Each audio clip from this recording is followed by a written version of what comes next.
This is Hidden Killers Week in Review. A look back at the most prolific stories of the week. This is Hidden Killers Live with Tony Bruschi, Stacey Cole, and Todd Michaels. A missing teenager. Body in the front trunk of a Tesla, the frunk, if you will. It's a new term I learned this week as well. A rising music star at the center, David, or D4VD, that you're seeing. And over a year of red flags, but somehow it all went unchecked. But beyond the outrage, beyond the speculation, there are real questions. What should have been done? And what still can be done? And what makes sense in this case? They found her body in the frunk of the Tesla. Did the whole body fit in there? Was she dismembered? Why was she dismembered? What does all of that say about the crime that took place? We're going to get into all of that today. We're joined by retired FBI Special Agent Jennifer Coffindaffer, someone who's worked these cases in the real world. When the leads are cold, Jennifer, the timeline is broken and the public wants justice before the evidence is even in. What does a case like this look like through federal eyes? And what's the risk when the clock keeps ticking and still no one's been charged yet?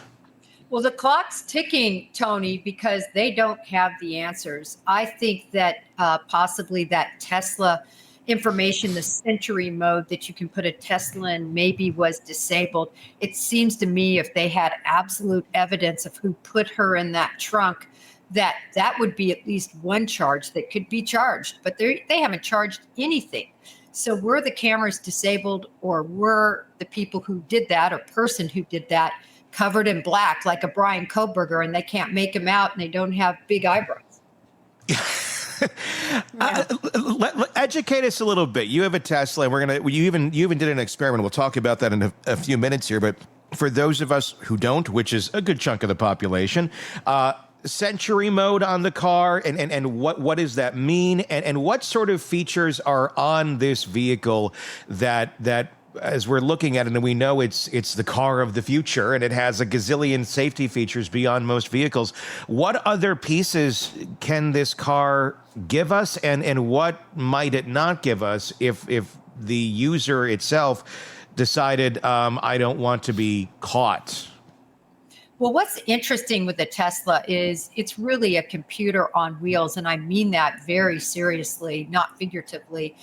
There's a large computer screen, and in fact, that is where your owner's manual even is, and you're able to engage certain items that you want or don't want. Everything is controlled by your phone. Mm-hmm. So if you want to open the door, if you want to open the trunk, if you want to do anything with the vehicle, you do it by your phone, and it alerts you if you have it set to that. Now, there's up to 9 cameras on this car, and if you have it set to Sentry mode, meaning the mode that keeps that car safe, people who touch it, go around it, you're going to get photos of all of that. But it takes literally your fingertip to disable that. And if that was disabled on this car, nobody's going to see anything because there's not going to be any cameras in there. And I guess one of the questions I would have right now would be, okay, it's not necessarily sending notification. We don't know the answer to this question, but if they disabled it, is that, and I don't know if you know the answers or not, is that disabling just the notifications to a phone, or is that disabling the infrastructure of the vehicle to actually collect that data? Because I'm wondering if, deep within the confines of the car, within its computer systems, if some of that data exists, but is just not out there as it would be if you had selected, yes, please send me those notifications. So there's actually 2 parts to that. So there's a notification that you can enable or disable. As an example, I have mine disabled, but you can enable the Sentry mode, which I have mine enabled, so that the camera is working. Everything is monitored in terms of anybody touching that vehicle or being around that vehicle. So they're actually 2 separate commands. But to your question of, if you have your cameras enabled and the Sentry mode turned off, is any of that, taken? That don't think so. It wouldn't make sense to me that if you enable it, it's still working. What I wonder about is maybe the cameras are off, but I do wonder about just basic function of the car. When they get into the vehicle log data, like we've seen in so many cases where, okay, well, it accelerated this way. I mean, look at the Karen Reed case where it took 2 trials to discover, oh, there's this whole other set of data over here we didn't know existed. Something like this, I would think there might be records of, okay, the trunk or the frunk was opened. Things like that. Maybe not as advanced as we'd like it to be, but enough where it's going to tell us the last time that trunk was originally opened, which would tell us when a body was put in the trunk, maybe. And just other little things here, doors opening, the GPS of the vehicle, things like that you typically can't completely disable unless you, I guess, really, really know what you're doing, or maybe just you can't do, period. No, I agree with you. I think that the GPS system, I think whether the doors are opened or closed, whether the trunk is open or closed, the speed at which the vehicle goes, when it stops, I think they're going to be able to track all of that. I don't know that you can disable that.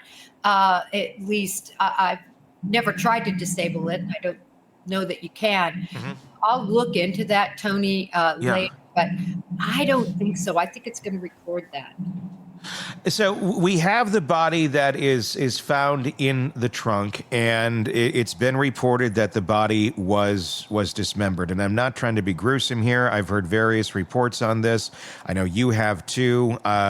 What do we know factually at this moment about the state of Celeste's body as found in that vehicle?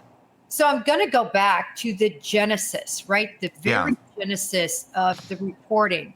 And that was from the local Los Angeles station. Mm-hmm. And in that, it's specific. It's very specific. It says the torso and the head. And then there's also a photograph of the bag where the body, the remaining 71 pounds, was. And you can see from that bag, it's not completely full. You can tell there is not a full body in there. That's my interpretation of the photo. Mm-hmm. Secondarily from that, though, we know that the shush, right, SHH, and then there's 3 dots afterwards on the index finger. We know that that is how she was identified. So for me, there's a lot of questions in terms of was that also in the bag but not discussed? Was that in another part of the vehicle? That seems confusing. But that was our first reporting on it, the body being dismembered. So I guess we can say unconfirmed, kind of speculation at this moment in time, but her whole body is likely not intact? Like there may be another piece of her body elsewhere? I don't know about elsewhere. I think it's possible from the photograph that we can all see of this bag. You could dismember the body, as was reported, and fit it all in that bag nicely, compared to an elongated 5 foot, 1 inch body that would, of course, also likely been in rigor, some stage of rigor. So, I mean, what does that tell us about this case if the body is cut up? When you think of that, we often think, oh, this is rageful, this is horrible. Or is it more of a crime of convenience of let's try to fit this thing into this trunk because by itself, might it not fit?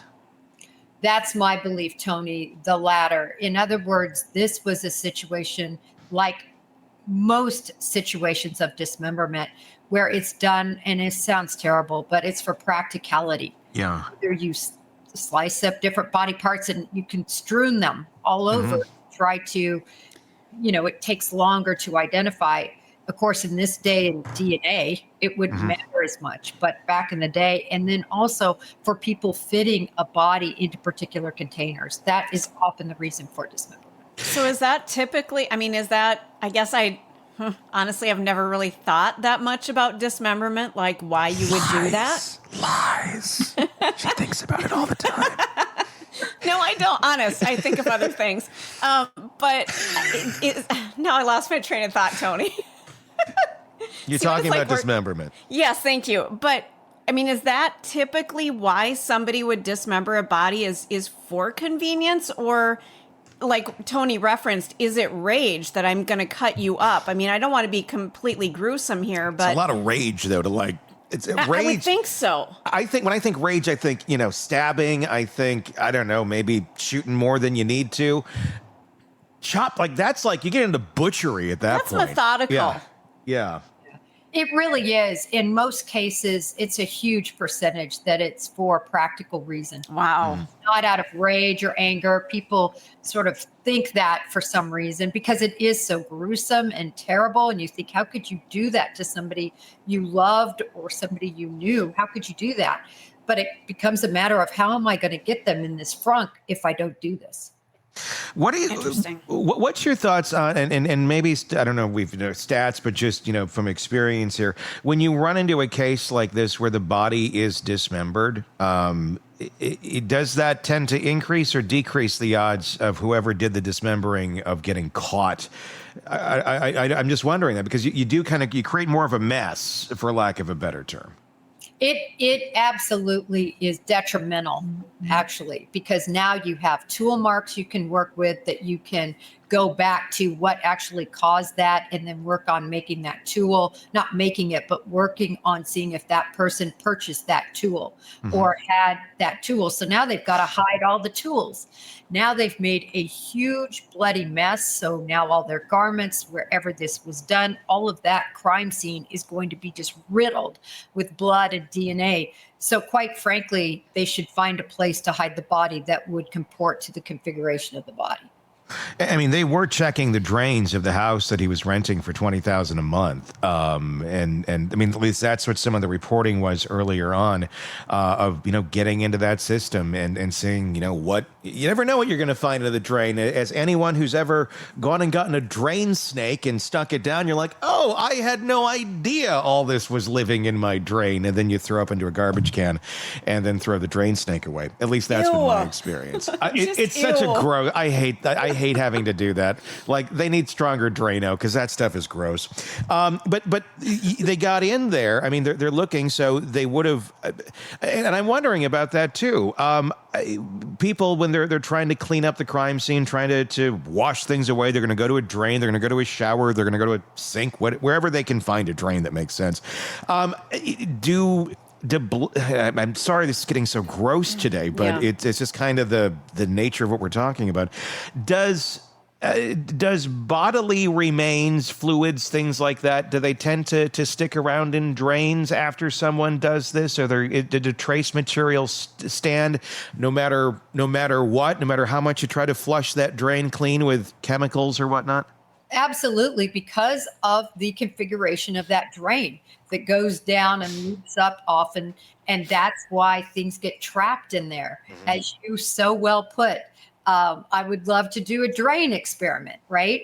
We could take any drain apart and we're going to find hair. We're going to find all sorts of gunk and junk there. And Celeste had a huge head of hair. Yeah. And that hair may become very important in terms of if that was trapped, if anything else was trapped on it. In other words, blood on the hair that would have been trapped in the drain.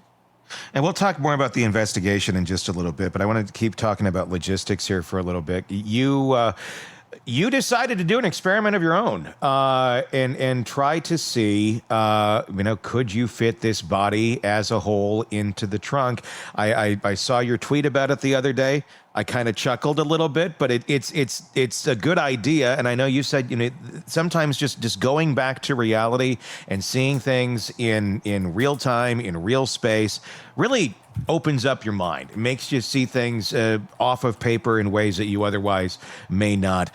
Tell me about the experiment. What came to your mind? How did you think about doing this?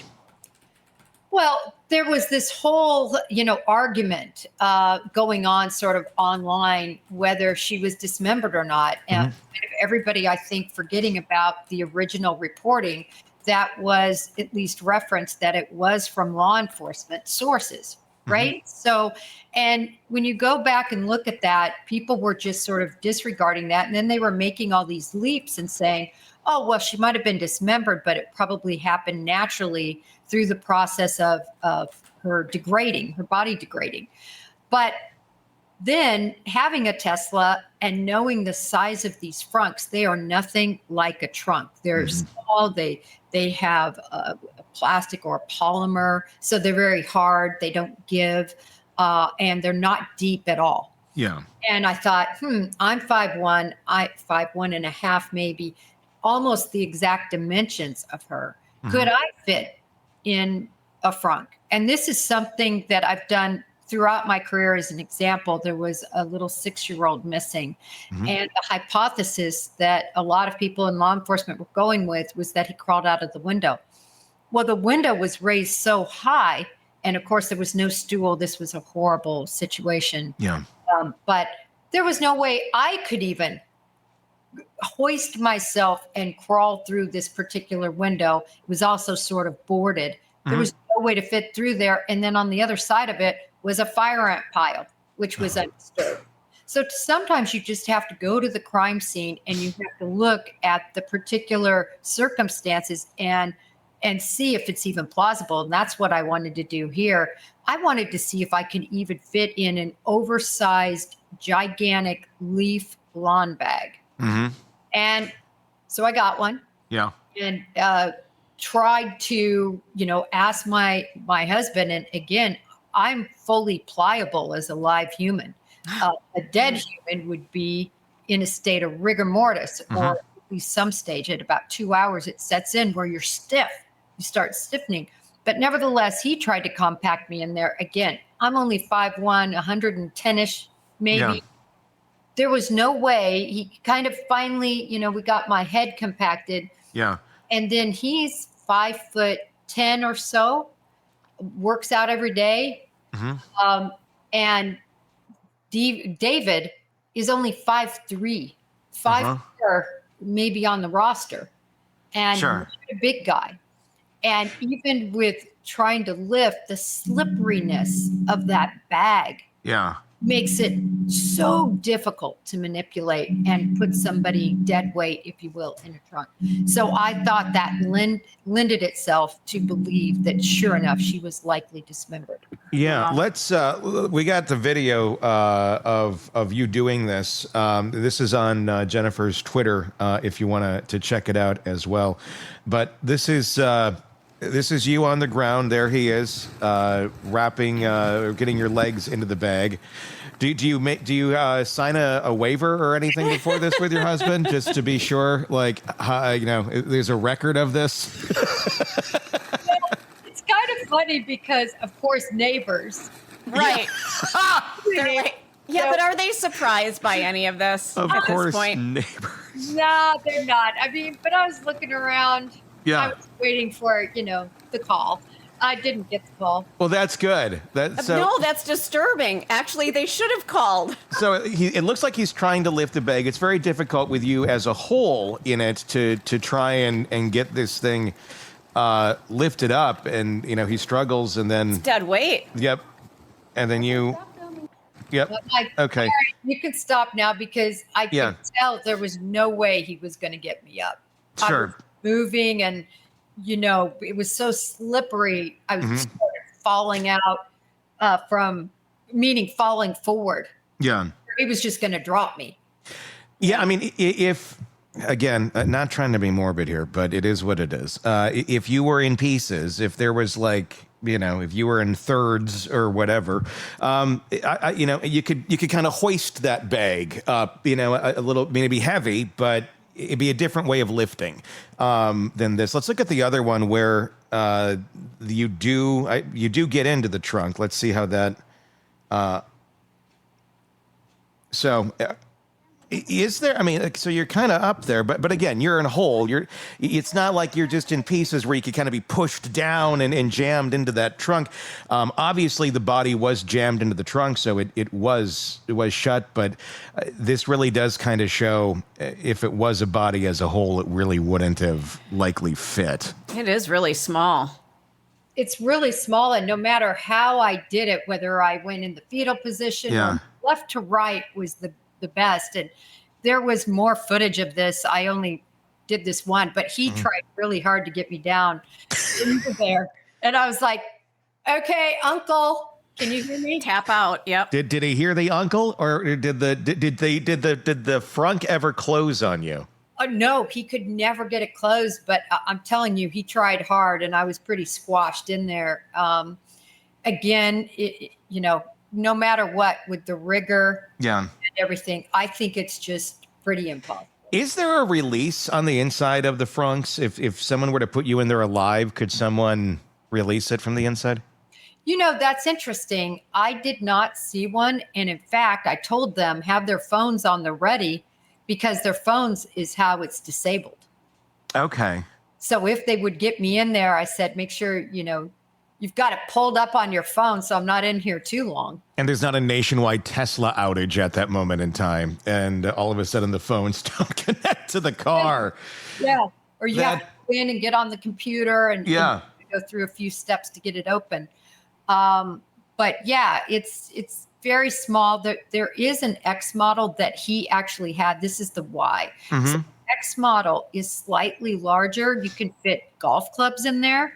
But believe me, golf clubs, it was a little under, I believe, 2 more cubic feet. Mm-hmm. Still very, very small. Let's talk about the method here of the dismemberment. How often do we see cases where dismemberment is playing a role where it is an intentional murder, like this is, she was murdered for a reason, or there's an accident and oh my God, we got to cover up this body? Considering dismembering typically is more of a crime of convenience than it is a rage, I'm wondering if, I don't want to get caught for this. This was a horrible, horrible accident of some sort.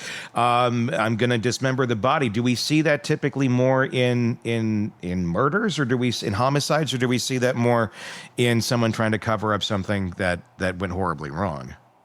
Well, I can think of 2 examples right off the bat. There was a situation in Oklahoma where these guys came in to rob them. And the guy ended up killing the individuals that were going to do the robbery and cut them all up into pieces and threw them in the river. Mm-hmm. So you might say there, well, that was a situation of convenience, as we talked about. And then another case that's hugely in the news right now is Brian Walsh. Mm-hmm. Yeah. Brian Walsh did something very similar, I believe. Because they have the indicia of this, is cut Anna up so that he could put her in a bag so that he could incinerate her. I believe she's incinerated and gone. Yeah. Again, that's both a situation that I think was more planned as opposed to one that was not as planned. Let's talk about just the mindset that one would have to be in to do this. I don't know. I think it takes a special individual to be able to butcher a body, basically, another human being. I don't know that this is an ability that everyone necessarily has that they could follow through on this, even if they wanted to. That says something interesting about the character that could do this. We're talking about if, again, David's never been charged with anything. He's maintaining his innocence, all pure speculation. A 20-year-old music artist, and everything I've researched on David, and I've watched several of his interviews, and yeah, he's a fairly macabre artist, but he seems like a fairly sensitive kind of dude. Very on the surface. Yeah, on the surface, yeah. But, there does seems to be a lot of emotion there that he's somewhat in touch with. I mean, look at his writings, look at his music. It's dark, it's macabre, but it's very emotional. I don't know, David doesn't strike me that he'd be there chopping up a body, but it doesn't mean that there couldn't be somebody else trying to help this situation along. What are your thoughts on that? Just the nature of what this portion of the crime is. Well, first of all, talking about David again, he hasn't been charged with anything. But, I go back to the scene where he's got blood, handprints all over his white shirt, and he's dragging a body dead and putting it in the trunk. So let's just say that not a lot of artists and maybe not a lot of people even really imagine doing something like that. Sure. So It Yeah, tells but Jennifer, I don't ever want to put Lady Gaga in this situation, But you're going to. but I'm going to. The woman wore a meat dress at an award ceremony. So, I mean, artists will go to extreme lengths to get attention. So I'm wondering, is this life imitating art or is this his expression? I don't know. I know a lot of artistic people and they will take it to extremes. So I guess I leave that a little bit, I leave a little space for that maybe this is his art form. We may not agree with it, but that's just what he does. I don't know. What are your thoughts on that? Well, I think you bring up a great point. If Celeste wouldn't have been found dead in his trunk. Yes. Okay. All right. Yeah. Okay. There's that. There's that. So for me, that's where we sort of step over the line, I guess, where it's just sort of coincidental. But again, he hasn't been charged with anything. Mm-hmm. Right. When a body is found in a car like this, I want to talk about the investigative end of this. And we're talking about David, D4VD, in case you're like, who's David? I've been reading this and I just see D4VD. That's him. That's the guy we're talking about. Jennifer Coffindaffer, retired FBI special agent, with us discussing all of this. From an investigative angle here, when you got a body found in a car that's been sitting for days, maybe weeks, in the hot California sun, I mean, it becomes an oven as well. So let's add that aspect to it. I think a lot of people are thinking about that part. It's cooking. You're literally, you can cook things probably in there if you really tried. What sort of evidence is going to be most time sensitive here when they're looking at the body itself, the remains of the body? What sort of things, can be found? What sort of things might have been degraded or lost in the time, at least several days that it was sitting in that vehicle? Well, the number one thing I would do as an investigator in this case is get a anthropologist, a forensic anthropologist on this case, as well as a forensic bug expert. Mm-hmm. And the reason is that immediately upon death, or close to immediately, when you're talking about the space of time being, weeks, bugs begin to form in the body and they start eating the body. That's why a body decomposes. And so that information is going to be critical for a timeline. It's going to be critical for trying to understand the cause of death, I believe, as well. In other words, how long was she in that trunk? Mm-hmm. They can start to narrow this down. And then what was the causation? And oftentimes a forensic anthropologist can make headway with a body that's dismembered and severely decomposed like she was. What do you make of just the fact that whoever did this put a body in a trunk on a busy road that this car is going to get attention at some point in time, obviously, and it did. Just the line of thinking of putting this body in this trunk to conceal it. Was this midway through a plan of somebody who didn't have a very good plan of, well, I'm going to park the car here until I figure out the next thing to do, and are too inexperienced in life to realize that cars get towed eventually if they aren't moved? Or was this, I don't know. That part also kind of gets me of like, this is very poor planning, whoever did this, unless it was intentional, and I'm not figuring that part out quite yet. No, I think these are absolute rookie mistakes. This isn't somebody that's a career, mass murderer or anything like that. I believe this is somebody who it's a crime of passion, or it's a cover up, mm-hmm. or something less sinister like a drug overdose. And it's absolute panic that set in. What are we going to do with the body? Mm-hmm. And this was a situation of convenience. And they thought, we'll just put this right over here. No one will notice for a while. I also believe they probably planned to move that body, move her, move Celeste, or move that vehicle. And for whatever reason, they never got to it before it was towed. And that's another weird part of it. That's like, what are you waiting for, I guess? Like, you got the body in the trunk. You need to stop at the house for what? For how many days? Why? What? Yeah, again, rookie mistake, ignorance, young, dumb. I don't know. There's just, it just seems stupid. Celeste, and the timeline, as we were talking about, Celeste was reported missing in April of 2024. And the timeline, as far as we knew up until like yesterday, as of this recording, was she was missing, completely missing for all of that time up until the time that they found her. But now there is security camera footage that is from, I believe, the neighbors or on their own house. I don't know which camera it is, but it is showing Celeste at her residence, her parents' residence, where she allegedly, she was reported missing from, about 5 months later at home, yelling at the neighbors who were outside doing karaoke or something. How does that deal with this timeline here? Is it simple enough of, well, she returned home and nobody reported that she returned home? Is that the answer to that question?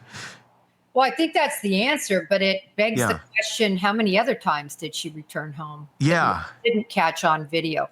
I mean, this whole missing thing now really seems bastardized to me. Yeah, was she missing, I guess is the question. Right. We know she went missing in January and then came back and then was reported missing in April. And that was after being seen on footage by that pawn shop in March. Yeah. Reported in April. And again, there's 11 police reports regarding responses to her house. One of them is on the day she was reported missing, but unrelated to the missing report. So it seems a hot mess for law enforcement. I think all of us can see the timeline is a mess because she didn't want to be found. She didn't want people to know where she was at. And if people knew where she was at, they didn't say anything. And that's a real disturbing part of this whole thing. I mean, she went missing, and I say that in air quotes, but she was in plain sight. She's showing up on live streams with David. It's not exactly like, it's just them and their high school friends. He's a celebrity, and so she's showing up publicly there.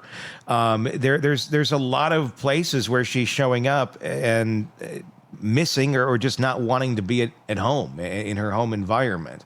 And there's, I'm going to guess, probably reason for that to some extent.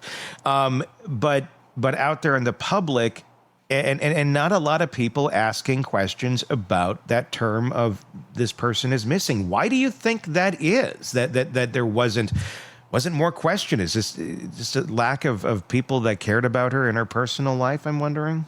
Well, I think that's the really sad part about this whole story is, did anybody really care? When you look at the timeline of David and his tour schedule, which was jam-packed in August, at what point did he wonder, geez, where's my girlfriend? Where's my girl? Yeah. And where's my Tesla?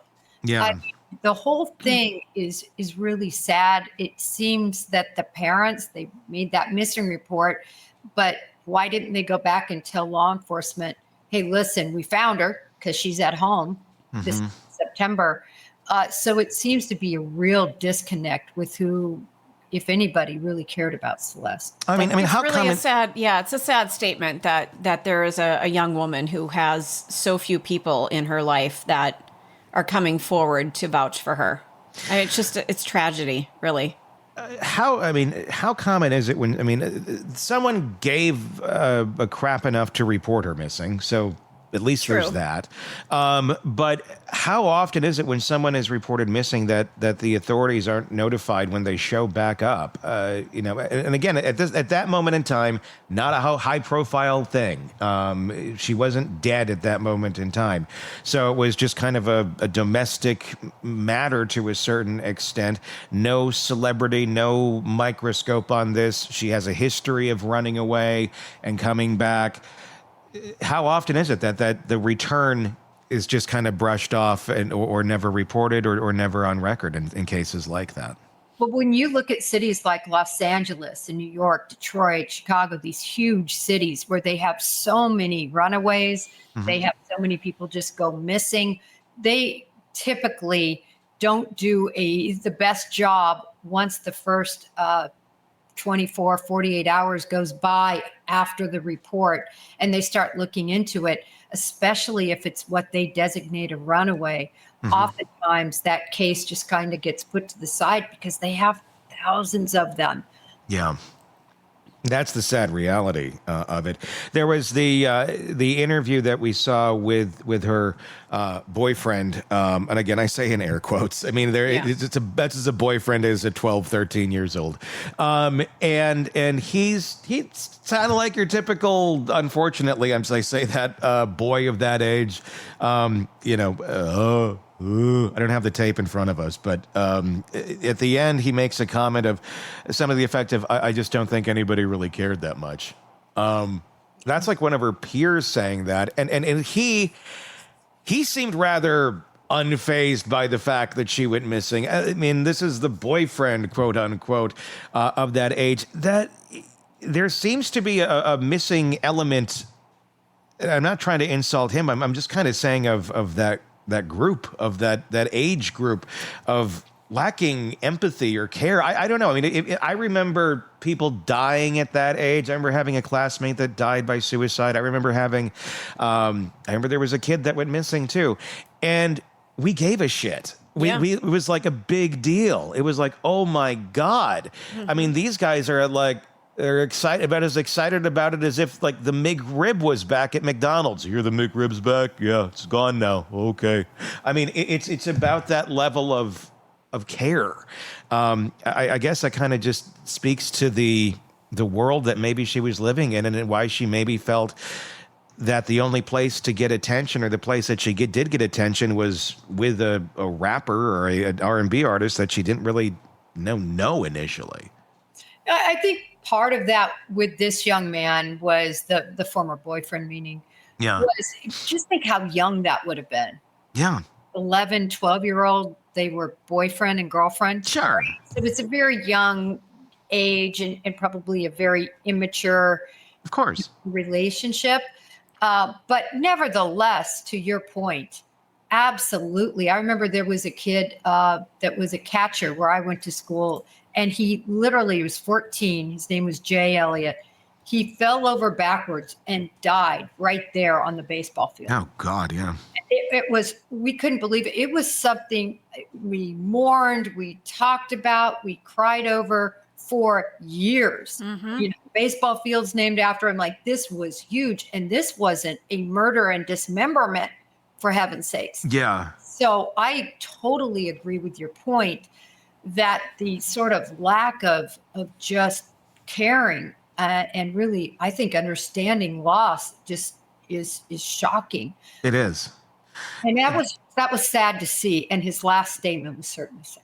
It was. And I'm not trying to judge him. He's a product of his environment. But I don't know. I was just kind of disturbed by it, just the lack of emotion. Immaturity, too. I mean, look at his age. Well, there's immaturity, but there's just lack of emotion. I mean, It might be a product of today's world, too. Just this disconnect that, and I'm not blanketing a statement that all millennials are like this. They're not. He's not a millennial.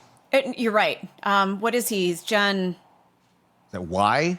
What? Z? Y? What are you when you're 12 or 13? I don't know anymore. I don't know. It sure is not a millennial. Yeah. You're right. Yeah. But, I think there is a lot of disconnect in some of the generations, and I think that's what we're seeing. Yeah. I mean, it's another conversation. In terms of the investigation right now that's going on, obviously you have local authorities. And is the FBI involved in this case yet? I don't believe the FBI is involved. It's funny. I saw a report where people were saying the FBI. Yeah. I think they were just confused because this is squarely in the venue of LAPD, and they have one of the most well-versed and well-trained homicide departments in the country. They do not need really the FBI's help other than in areas of resources. In other words, I wouldn't doubt that if they came to the Bureau and asked for a particular, whatever it might be, manpower, ERT, something like that, that's the evidence response team, that they would lend a hand. But they, quite frankly, don't need it. They have their own evidence response team. They respond to many more murders than the FBI does or will. So I don't believe the FBI is involved, other than maybe a communication to say, hey, this is going on in case something happens, like we determine this was done across state lines or something like that. Well, we don't have any arrests yet. We don't have any suspects public yet that we're aware of. Not to say that, you know, behind the curtains, you know, they're getting their ducks in a row. But I guess that would be the question. We still don't have an arrest yet. Why not call in the FBI? Why not have a few more resources if we are not at a place of having someone charged in this as of yet?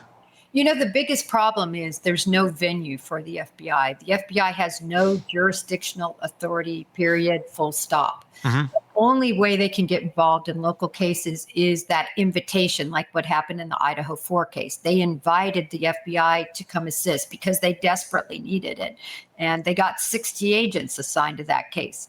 But in this case, I don't think you'll see that. And I truly believe because they probably had to involve a forensic anthropologist. I think that's going to take time. There were two statements that came out on Monday that really concerned me, Tony. One was from the ME that said, we may never know the cause. I'm like, maybe It's a statement. Cause? Yeah. If you look, I believe it was People that reported it, or ABC. ABC Local has been on this case from the minute there was a body found. Before everybody when it became the Celeste case, it seemed like all of a sudden everybody was paying attention. But prior to that, certainly that ABC and many of us, I was looking at this well before we knew who it was. But nevertheless, my point is that's really concerning to me that they don't have a cause yet. And then the other statement was just about, we know we have a homicide, but whether this was murder or not. And I thought with the dismemberment, in fact, the quote is, and this is law enforcement saying, all we know we really have is basically the hiding of a corpse. That's what they said. And then I would add to it, they also have mistreatment of a corpse. But nevertheless, they said the hiding of a corpse. And I thought, wow, is that all they're going to be able to get down to? I was surprised. Yeah. That I mean, said that. Is that all we know as of right now? Because I know there was talk earlier on that this. I mean, is this because it's being labeled as deferred right now, the cause of death? But does that mean that it's not a homicide, or do we know if this is a homicide? Where are we at with that? I guess. Well, the manner they said was homicide. Okay. As opposed to accident, suicide. So they had come out and said, I think it was last Thursday, there's a report, and they've said homicide, but a homicide isn't necessarily a murder. You can accidentally kill somebody. You can provide, drugs that end up killing that person. But intent is a big part that separates a murder from a homicide.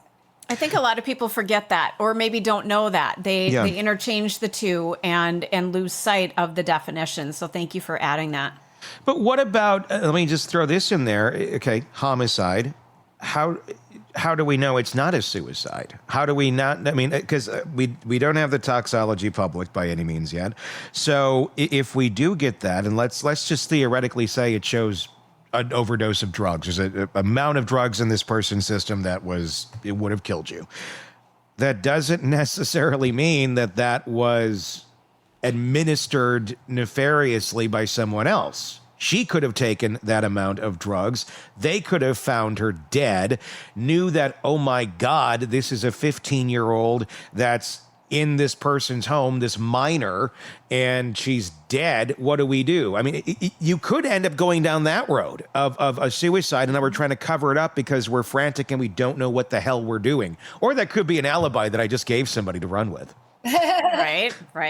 Yeah. The dismemberment, I think, that's a crime. Yeah. But was that a panic? Was that part of the that I think could be looked at differently if of some sort of a panic. But again, why would you do that? But again, people do stupid things when they don't know what they're doing. Yeah, I think as a suicide, I can't particularly think of a case of a suicide where then somebody decided to dismember the person who Sure. committed suicide. I think that would be extremely rare. Well, So my thought on that, though, is not because you would almost have two possible things going on here. And we should establish one thing before we even get to that. What is the relationship that we know of between these two? We know that, I mean, we have video of them together. I know the speculation is that they were a couple. There's, people that are saying, well, we thought she was 19 and that that was his girlfriend. What do we definitively know about that as of right now? well, we know that friends saw them and associates saw them as a couple. They were seen partying together. That was believed that they were together in that way. This is the rub for law enforcement. Unless I have a video, unless I have a photo, unless I have their bodily fluids mixed up together in a bed sheet, or I have communications between them where they're discussing their sexual relationship in that way, I don't have anything. I have a friendship. I can't prove it. And that's going to be a problem for law enforcement. And that seems to be where it's at right now. I mean, a lot of people want to jump to the conclusion here that this is, R. Kelly-ish. And Yeah. I don't know if it is. I don't know if it's not. But that seems to be the conclusion that a lot of people are jumping to. I haven't seen any video of them in anything that makes me necessarily think they're a couple, other than people insinuating they're a couple. When you saw them on camera during their little thing, they seemed like, two young, dumb folks chatting online and saying stupid things. And we can talk about that too, but because it looked like, that one chat that has been streaming around. I know you've seen it. I don't know if you've reposted it or not. I've seen it so many different places where someone brings up her age. They make some taunts about Epstein, about, someone who's older with someone who is illegally younger, and then he wants to shut down the chat. He wants to delete all of the logs of the chat. I don't know why he thinks that this is a doable thing when you're doing this live, considering he's young and more versed in technology than I think older folks, but whatever. Somebody thought to put a body in a trunk too. I don't know if it was him, but that is the one area that points to concern about the judgment of the outside world and the law, of being on to the fact that she is not of age and he is older. I guess that would make someone, panic the way he did. But it could also be, I don't want people to think that if we're friends, and you wouldn't want anybody to think that, in any way, shape, or form, especially if there's nothing going on. It doesn't completely definitively say to anyone these two were a couple. Right? Yeah, again. Right? Yeah. Yeah. But that still doesn't say anything. Right. either. Also, Rihanna has that same tattoo. Yeah. There's a lot of people that do have that. And so does Lindsay Lohan. And I agree with that. But they don't have it exactly with the ... the 3 dots after on their index fingers. And I just think that when you start adding a lot of it up, to me, the Hello Kitty stuff is That's weird. I think that was a grooming tool. They met purportedly online through Minecraft, I believe, when she was about 12-ish per reports. And he's still carrying on with all this Hello Kitty. We know she loved Hello Kitty. Yeah. I posted a picture of her when she was very young with Hello Kitty. And her parents have said she loved Hello Kitty. And he's 20 years old and he's all over Hello Kitty on the floor. So, or he's her gay friend. Honestly, guys, that's been on my mind on this whole thing. Honestly, it really has. Yeah. And the family, her family, I'm freaked out by that family a little bit. And Jennifer, excuse me for cutting in here, and I'm a big Columbo watcher, so this is where the question comes from. Todd's geeking out. What if somebody wanted to make it look like he did it? What if something happened at home? There was an accident, an overdose, something, and they're like, who can we pin this on? Well, here's a guy that did a video of a body being thrown in a trunk. Again, Columbo-ish, over the top.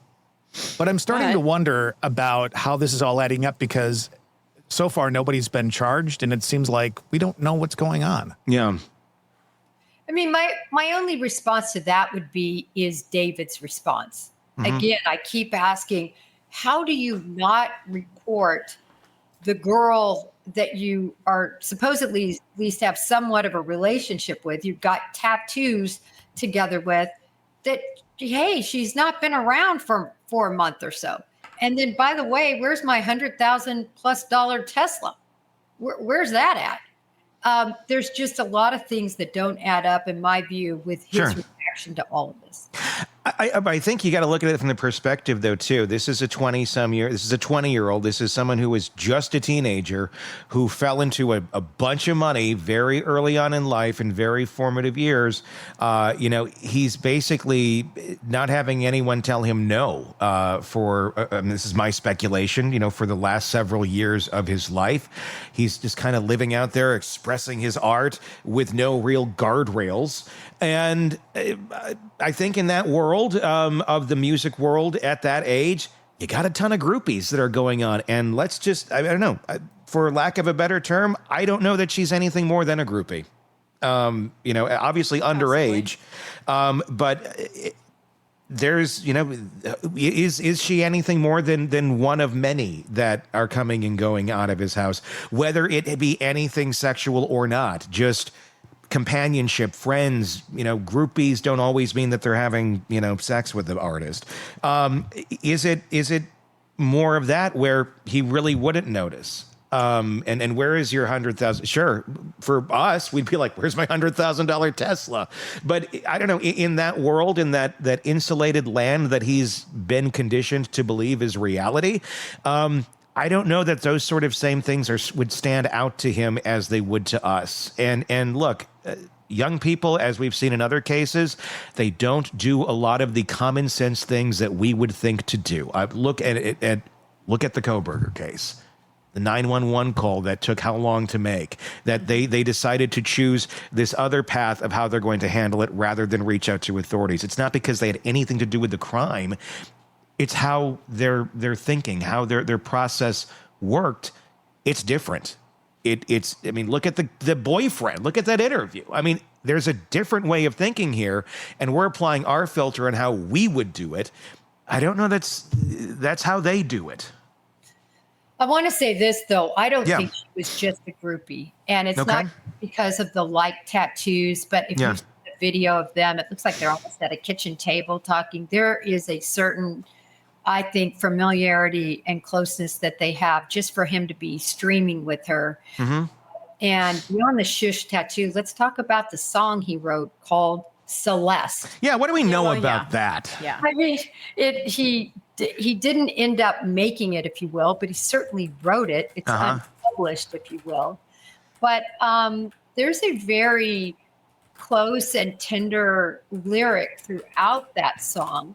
And no, I don't think she was a groupie. I think they had a relationship. Mm-hmm. I think it was a sexual relationship, but I don't think that can be proven at this point, at least that certainly we can see.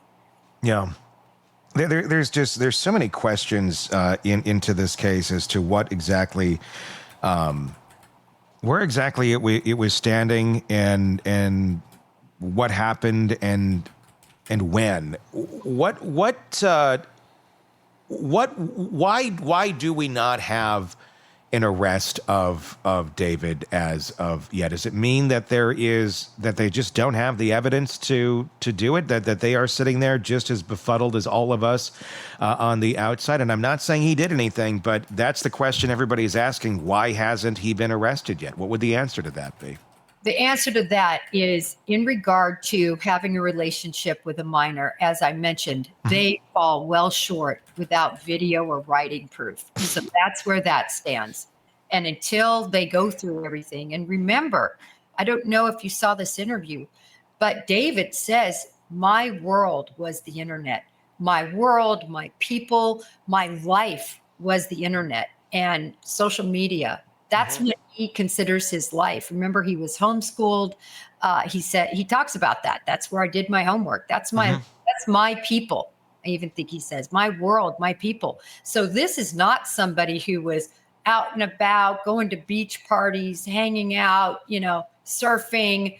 This was a guy that his whole world was what we have in front of us, and that was a computer. So I think that that's very important. In other words, they've got a lot to pour through to get some of these questions answered. A lot in digital forensics takes time, and it takes a lot of accomplishment. And that's where I think where the Bureau could really come in if they have help in that area. As far as the murder, we know now as of Monday that they have an issue with causation. They're not able to determine cause. In other words, cause means bludgeoned, strangled, shot, poisoned. They don't have that right now. And they seem to be concerned whether they're going to get that. Until they have causation, there's no way really for them to make the case. So that's the murder case. Now let's move on to, wait a minute, we've got hiding of a corpse. All right. Why can't they prove that? There's cameras all over this Tesla. Who put her in there?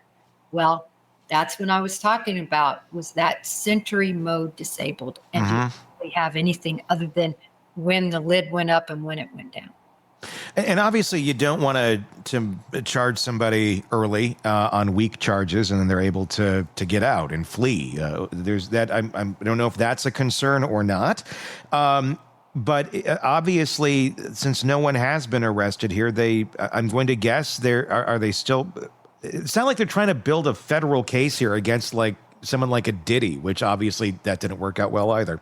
But it needs to be to a certain level before you want to bring the charges, so they're not going to get out. Do you think that's what's going on here? They're just stacking it up, going, okay, when we do go in, if we do go in, this guy's not coming out because we have so much and we already got our eyes on him. We're not worried that he's going to go somewhere. I mean, pure speculation of what could be going on behind the scenes. Sure. When you have a high priority or a high, not priority, a high visibility case like this, everyone is going to be armchair quarterbacking. Eyes are going to be on it. And because of that, you got to get it right the first time. There's no second chances once you charge, and the statute of limitations starts ticking. Remember, that kind of happened with Diddy, right? Yeah. They were held to the fire early, and they had to get everything together. So they don't want that clock to start ticking until they have it all added up.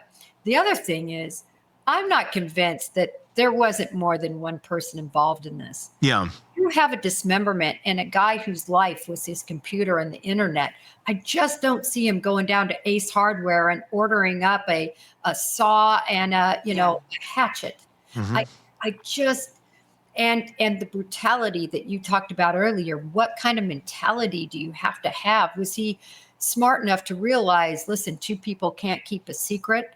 Yeah. Or did he pick somebody that was willing to keep a secret and they did it together?